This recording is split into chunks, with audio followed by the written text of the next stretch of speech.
મિત્રો વર્ગમૂળ શોધો આવું વારંવાર પૂછાય છે અને આ 2 ગુણમાં પૂછેલું માર્ચ 2013 માં. હવે આ સમજતા પહેલા આપણે એક જે અવયવ સૂત્ર છે કે જેમાં 3 પદ હોય x વર્ગ વત્તા 2xy વત્તા y વર્ગ બરાબર શું થાય તો કે x વત્તા y કૌંસ બાર વર્ગ. ઊંધું વિચારીએ કે આનું વિસ્તરણ શું થાય તો કે આ 3 પદ અને આના અવયવ શું થાય તો કે છે આ. હવે શું કરવાનું છે તો આ 3 પદ છે એની વિશેષતા શું છે તો અહીંયા જોશો તો પહેલા પદનો વર્ગ છે, આ અંતિમ પદ છે આનો વર્ગ છે, પછી આ બંનેનો ગુણાકાર છે અને એની સાથે 2 ગુણાયેલ છે. તો આપણે શું કામ કરશું કે આ 2 જે ગુણાયેલ છે એ બરોબર મગજમાં રાખશું અને x અને y નો ગુણાકાર આ જરા આપણે યાદ રાખી લઈએ. ઓકે મિત્રો, એનો અર્થ કે આપણું ધ્યાન એ છે કે આપણે આ જગ્યાએ બગડો જોઈએ છીએ. જેમ કે આપણને આ પ્રકારનું કંઈ આપ્યું હોય અને આ સ્વરૂપમાં લાવવું હશે તો આપણે શું કરશું? પહેલા તો એ ખબર હોવી જોઈએ કે વર્ગમૂળ 20 નું મિનિંગ શું. તમે વર્ગમૂળ 20 ને આ રીતે પણ લખી શકો 10 દુ 20 એટલે કે તમે એમ પણ લખી શકો વર્ગમૂળ 10 ગુણ્યા વર્ગમૂળ 2.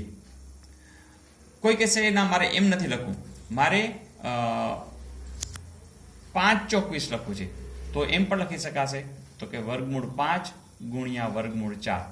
પણ વર્ગમૂળ 4 એટલે તમને ખબર છે કે વર્ગમૂળ 5 ગુણ્યા વર્ગમૂળ 4 એટલે 2 એટલે કે 2 વર્ગમૂળ 5. જેમ કે જો આ 2 જોતો હતો તો એ તમને અહીં મળી ગયો છે. એ જ રીતે અહીંયા તમને 2 રેડી આપ્યો છે એટલે આપણે જરૂર પડશે એ પ્રમાણે 40 ને ભાગ પાડશું. અહીંયા 2 નથી અને ધારો કે જોઈએ છે તો તમે હવે એમ જ વિચારશો કે વર્ગમૂળ 4 એટલે 2 થાય છે તો 4 ના રૂપે મળે છે તો કે હા 4 અઠા એટલે કે તમે વર્ગમૂળ 32 આપ્યા હશે તો તમે 2 વર્ગમૂળ 8 લખી શકશો. વર્ગમૂળ 4 એટલે 2 અને વર્ગમૂળ 8 છે એમને. ચાલો હવે આ સ્થિતિમાં બગડો તો જોઈએ જ છે એટલે 2 ગુણ્યા 6 ને તમે શું લખી શકો 3 અને વર્ગમૂળમાં 5. હવે 2 જ જોઈશે તો આ તગડો તો જોતો નથી તો અંદર જવા દઈએ. તો 3 12 ક્યારે હોય તો તમને ખ્યાલ જ છે કે તમે 3 ને વર્ગમૂળ 9 લખી શકો અને વર્ગમૂળ 5. તો વર્ગમૂળ 9 અને વર્ગમૂળ 5 એનો આપણે ગુણાકાર લઈએ 9 5 45 તો 2 વર્ગમૂળ 45. તો હવે તમને ક્લિયર છે કે આપણે કોઈ પણ સંજોગોમાં અહીંયા 2 જોઈએ છીએ. જો અંદર હોય તો 12 લઈ આવશું, 12 હશે તો એડજસ્ટ કરીને આપણે દરેક કેસની અંદર આ રીતે બગડો જોઈએ છીએ અને આપણે લાવી શકીશું. ઓકે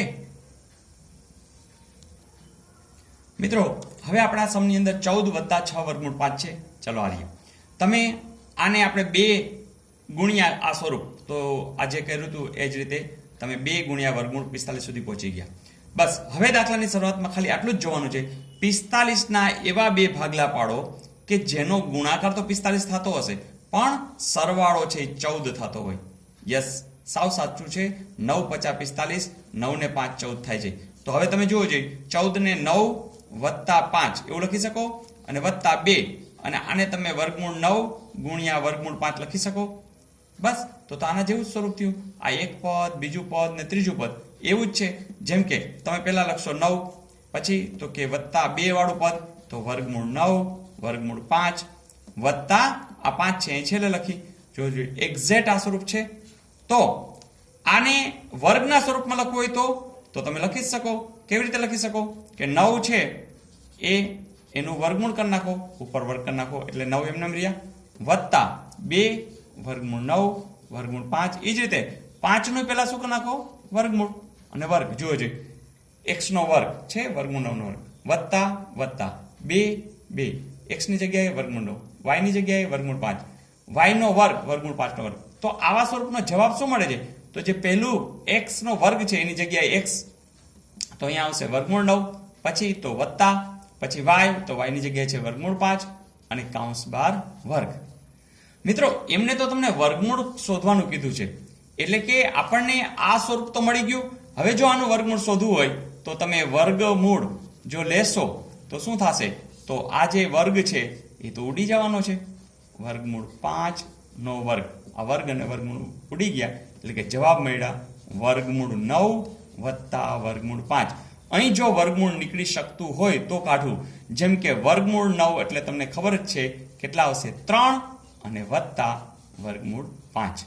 મિત્રો આવા સમ વારંવાર પૂછે છે, સાવ સહેલા છે. જો આ 1 માર્કમાં પૂછ્યું હોત તો તમે સીધું જ પ્રેક્ટિસના આધારે ખબર પડી જ જશે કે આનો જવાબ આ જ આવે. ઓકે.